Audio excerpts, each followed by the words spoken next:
We need strong borders. We need a fair press, which we don't have. And very importantly, we need the strong border, the fair press, and we need fair elections. We need elections where people aren't able to cheat. And we're going to do that. I'm going to do that. I'm going to get it done.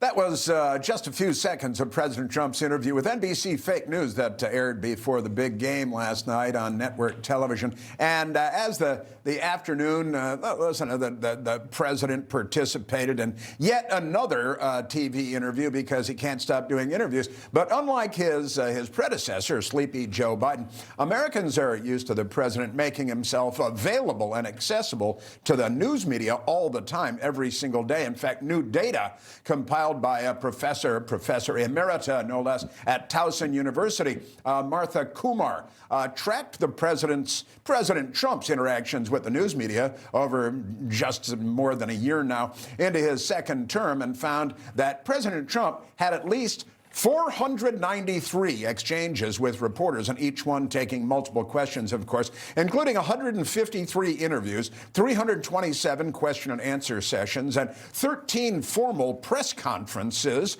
And that is, I think, very much the opposite of what Joe Biden was in an iron lung in a cocoon beneath the White House for most of his time as president. Trump is dominating the media. He sets the media narrative. The media cannot catch up with Trump. In fact, I think these reporters are so exhausted that they need long vacations at this point of time. But it is because President Trump, he's the most transparent president that we've seen. The American people know exactly what President Trump is thinking, how he's action-driven, how he doesn't stop working. This is compared to Sleepy Joe, who literally could not be on the stage for more than 3 minutes, and then he didn't know what direction he was getting off of when he was trying to get off the stage.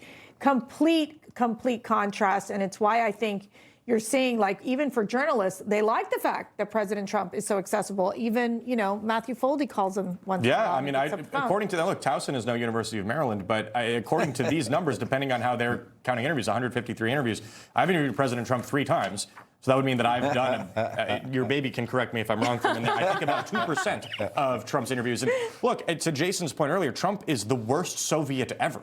Because if jailing idiots like Don Lemon is Soviet, you would think that President Trump would have jailed Caitlin Collins and all of these other people a long, long time ago. And yet they are in the White House with greater access than they had for 4 years of President Joe Biden. Right. And let's not forget the Obama administration, the Obama-Biden administration, targeting reporters, including our colleague James Rosen and the AP. And his parents. And the New York Times and James Rosen's parents, and using the IRS. But never mind that.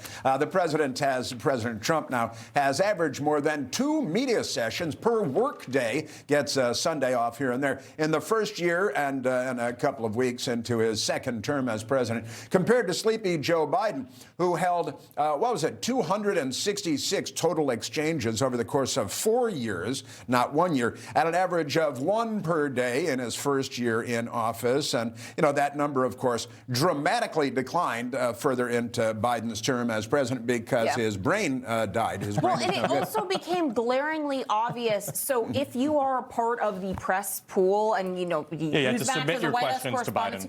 But even we get the updates throughout the day of when the president's day officially starts, and that doesn't include Trump waking up at 2 a.m. or I guess he just stays awake because I don't get it, tweeting or truth socialing because he's always up. Versus with Biden, I remember after October 7th happened, he didn't have a statement out there for over 12 hours. And then it was we're calling a lid at 4 p.m. every single day. Right.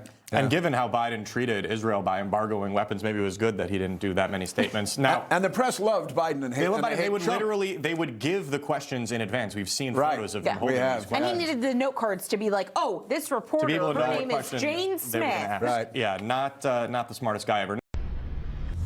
Information. Truth. Is freedom. Is Newsmax. It's real news for real people.